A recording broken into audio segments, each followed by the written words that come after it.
Hello everyone, welcome back to our Maya 2017 series. This one's going to be on the Decorative Box project. The Decorative Box project was inside of Maya 2015, 2016, and going to be 2017 handbooks for introduction to Maya through Cybex. So if you have those books, you can go ahead and download the project reference images. They'll be on your disk, or you can download them from their Cybex webpage.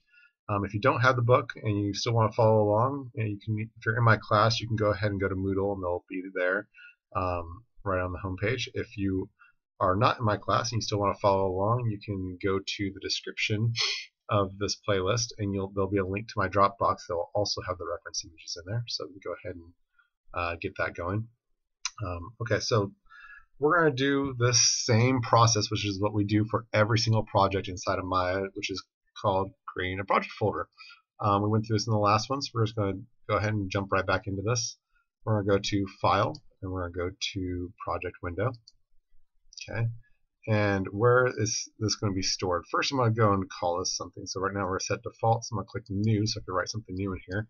I'm going to call this 2017 Decorative Box. Okay, and where is this going to be stored at? This is going to users, owners, documents, Maya, projects. So this is nested quite a bit, and this makes it towards me a pain for me to go and find the actual folder itself. So I'm actually going to move this to the desktop. This is just what my preference. You guys don't have to do this if you don't want to, but just for convenience sake, this is where I like to stash it.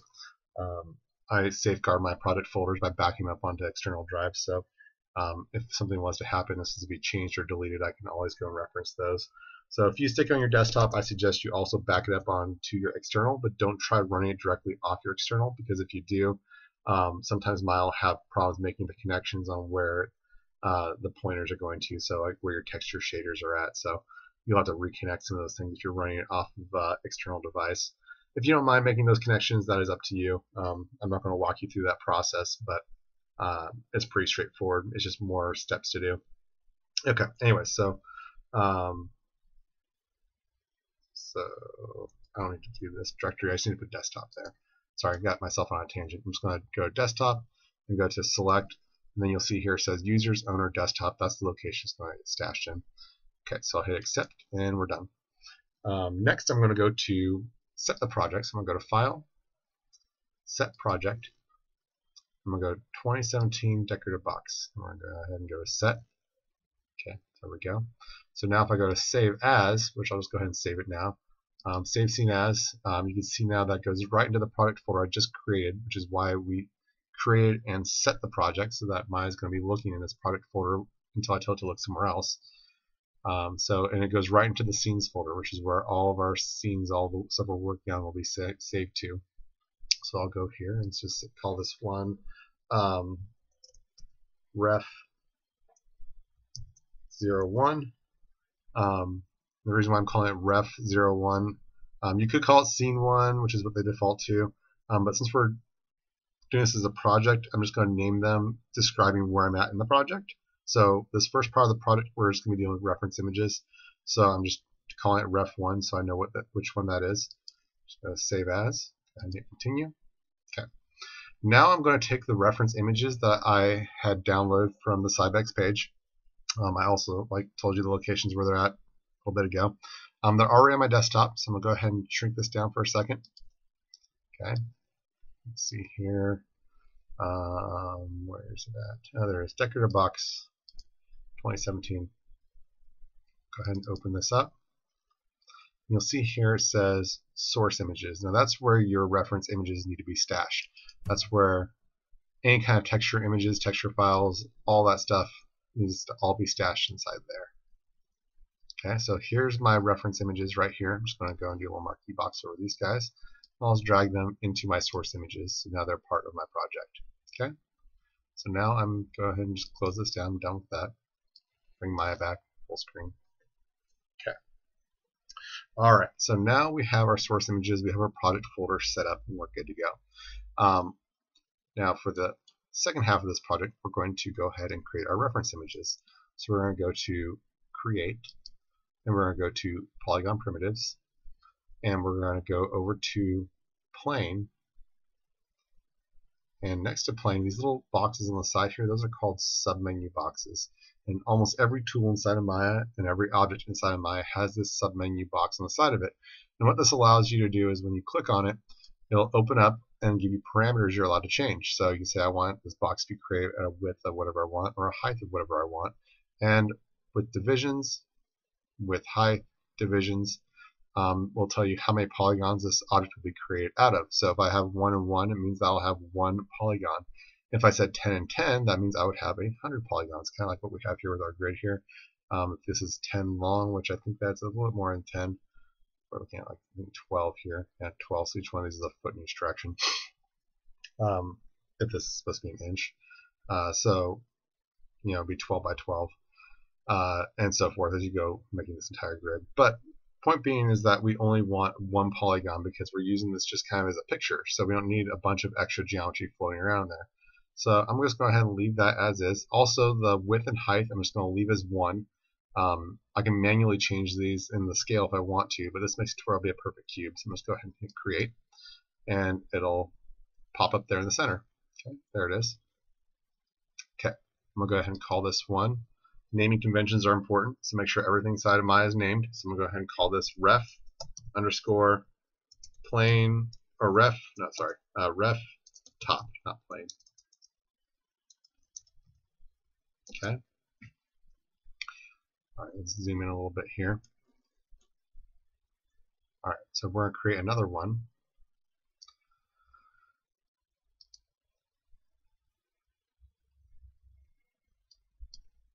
Okay, and this one I'm going to call this one ref side.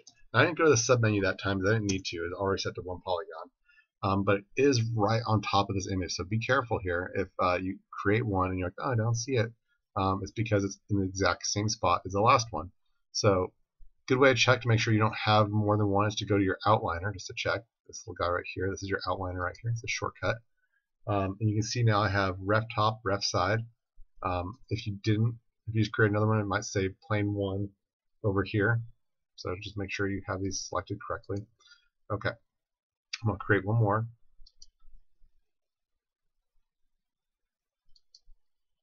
And then see how it says P plane 1. Make sure we go ahead, and you can name it over here as well. You can just double click there and call this one ref front.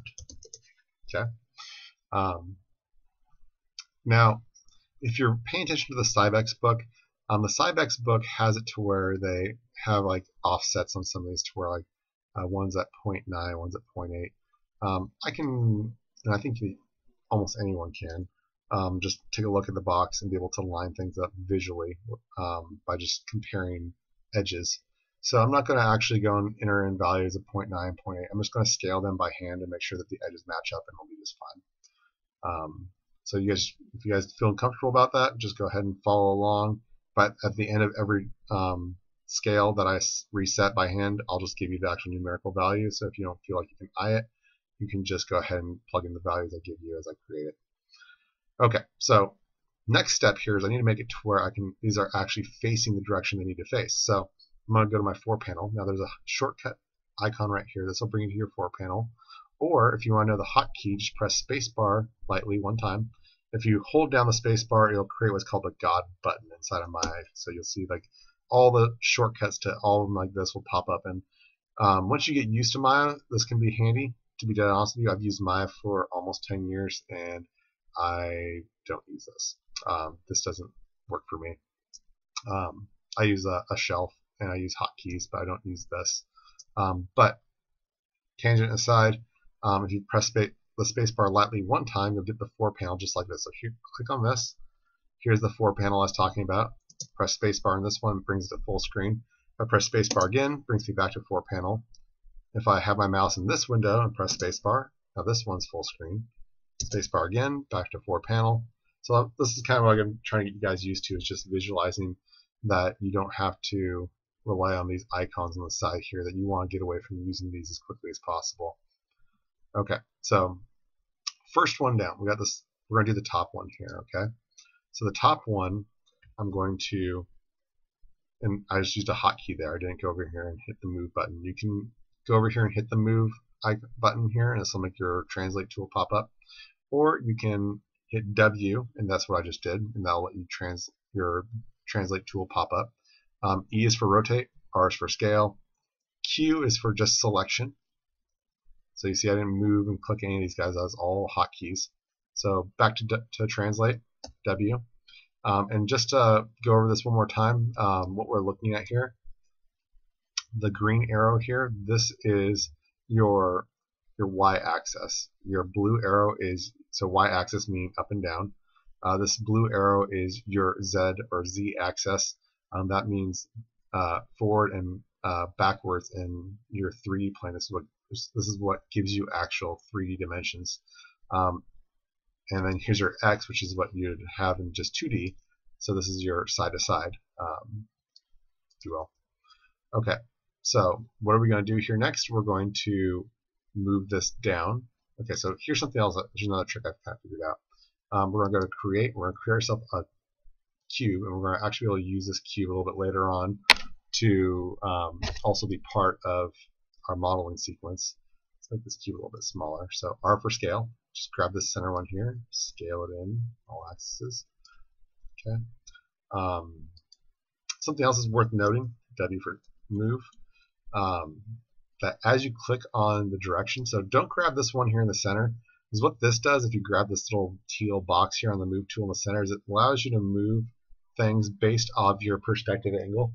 So in this view here, it's based off my camera view, and since I'm not in any one particular axis, they'll find the Y and Z based off of my camera angle. And they'll be moving like kind of like, you know, in all axes, which is unpredictable and not what you want. So make sure you're locking down to one axis here. We're going to do the Z axis, which is this blue arrow here, and you can go backwards and forwards. And as you see, I've clicked on it, that the arrow turns yellow. That lets you know that you've activated that particular axis. Since this one actually is the, let's go to the top one actually first. We'll deal with the top first. This is green right now. If I click on it, it turns yellow.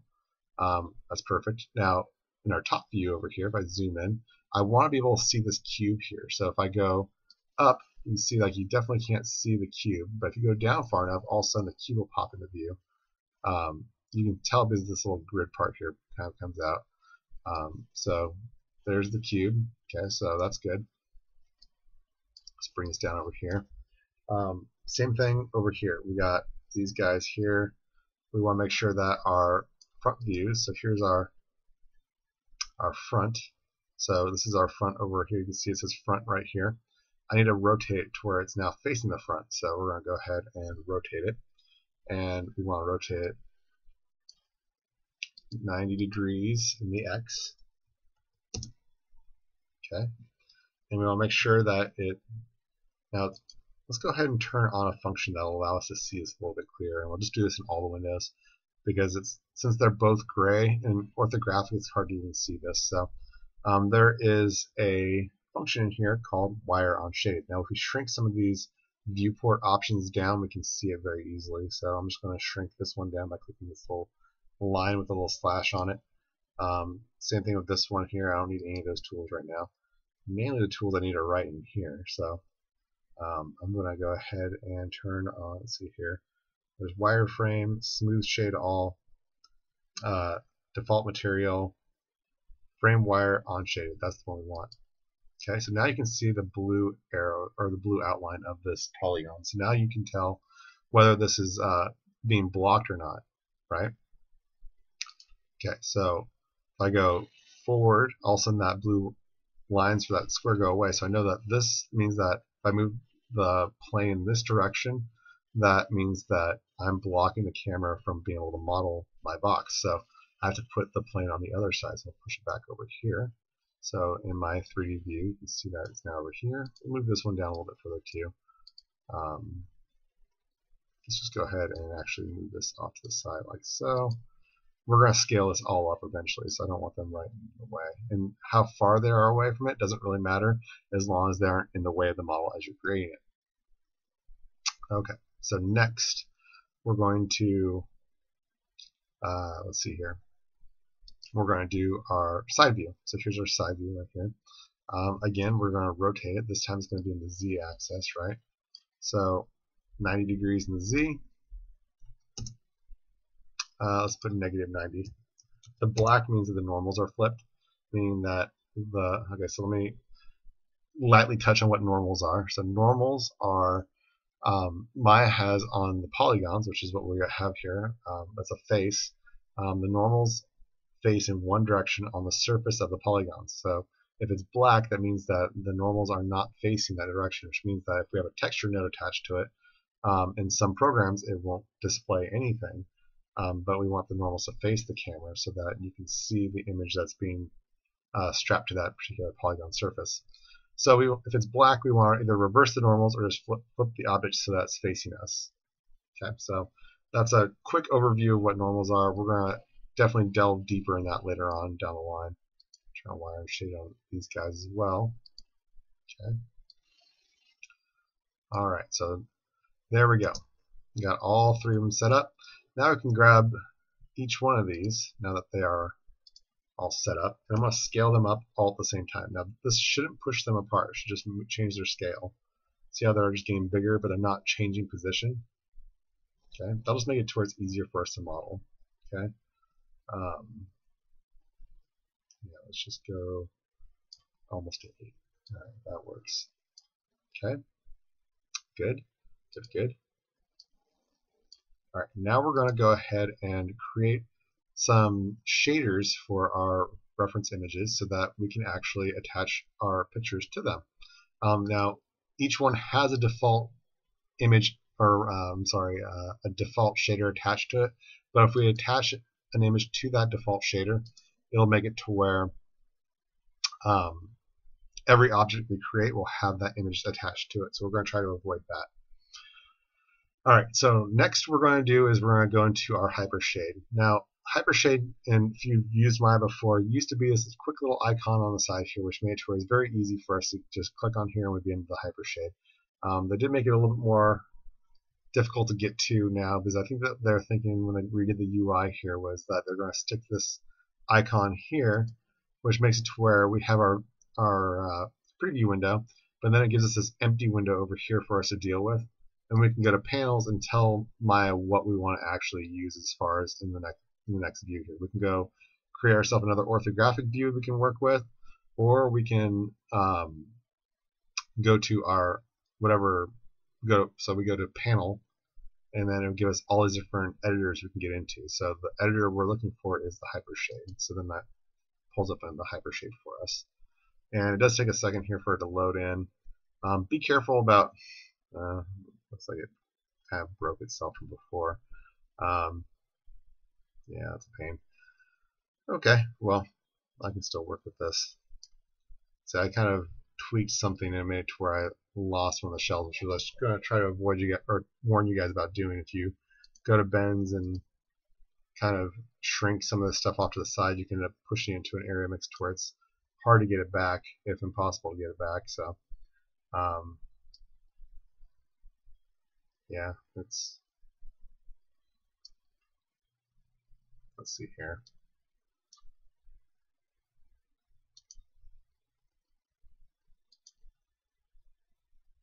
Okay. Yeah, I'm not going to really try and shuffle through that. That's just going to make it frustrating for you guys. So,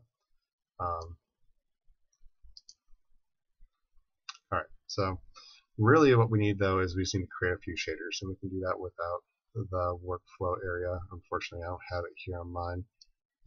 I'll figure out some other time to be able to figure that out and get it back here for you guys. But we can still work with that. So we're just going to create ourselves a Lambert. So this is the workspace they're trying to force me into using. It's not the one I like using.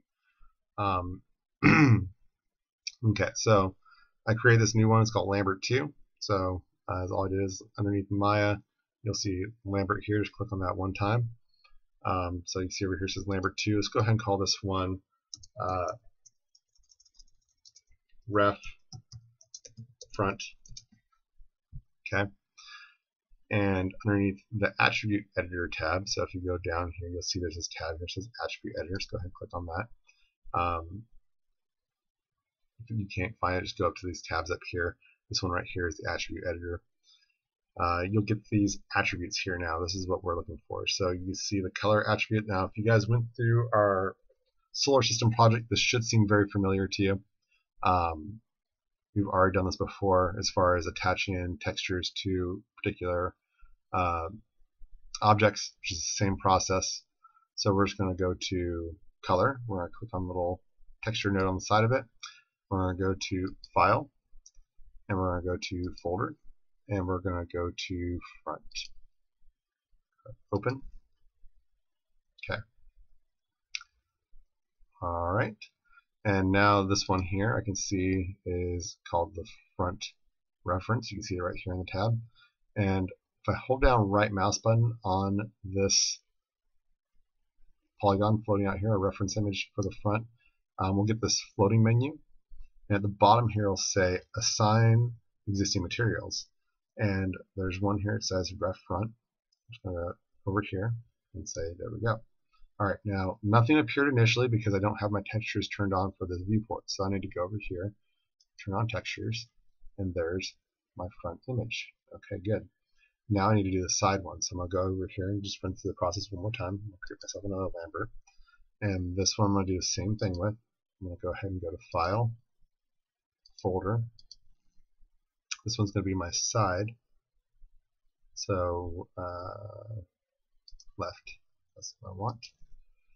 Okay. And again, I'm just going to go ahead and actually, you know what, let's back up a step here.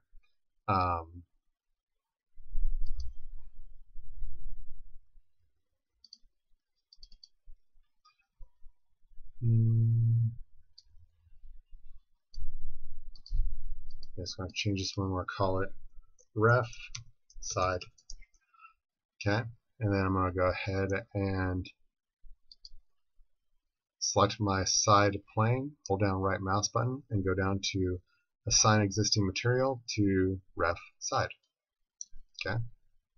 See how it's turned on its side here. We'll address that a little bit later on, not right now. We'll edit these images to where they work properly for us. Okay. You can see these are kind of starting to clog up my workspace area here. I'm just going to see if I can clear out this area. There should be an eraser tool here. Remove select nodes.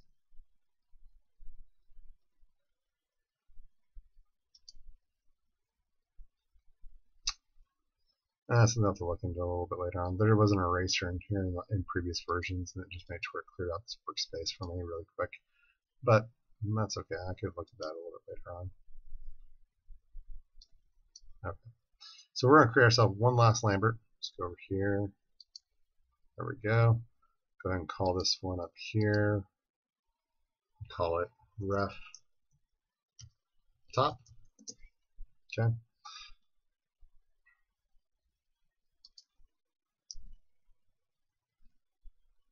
So what I'm doing here, this is another option you can do. You can do the floating menu, go to assign existing material, ref top. You can also select this here, go over here, assign material to viewport selection. That will also work. You can also middle mouse button drag this and just drag and drop it on there.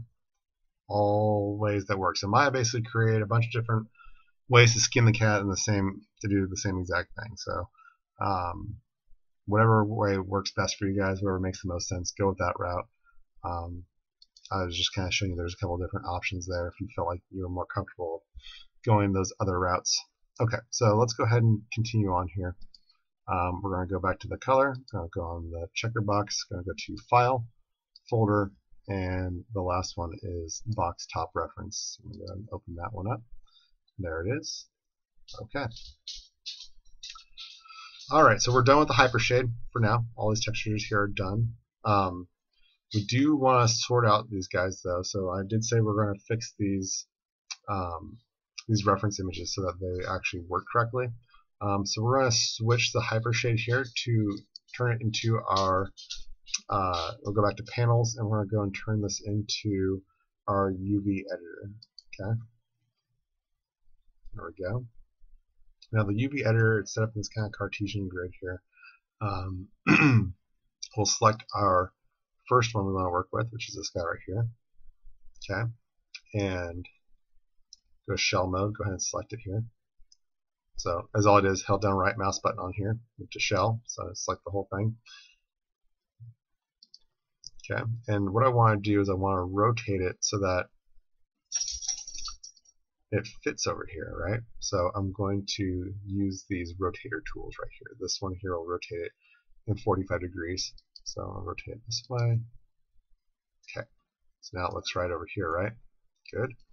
All right, let's check the other ones here and see if these ones are all good. This one's good, takes up all the 1x1 space, so I don't have to do anything with that one. Let's check this one, also taking up all the 1x1 space, so I'm good there as well. Alright, so we're in good shape here. Go ahead and press spacebar in the perspective view to exit out of the UV texture editor. I'm pretty much done with that. Okay, so now we are ready to start modeling, and this is actually a good stopping point for now. We're about 25 minutes into this lesson. We got our reference images in place, and we're at a good point to start modeling in our next lesson. So let's go ahead and take this time to go ahead and hit Save As again. This one will be Ref 2. I'm a big fan of incremental saving. Sometimes you end up with a corrupted file, so saving progressively every hour or so is just good practice. Yeah, go ahead and hit continue again. Okay, so this is going to be our good stopping point for now. In the next lesson, we're going to pick up and we're going to start modeling our box and shaping it to our reference images.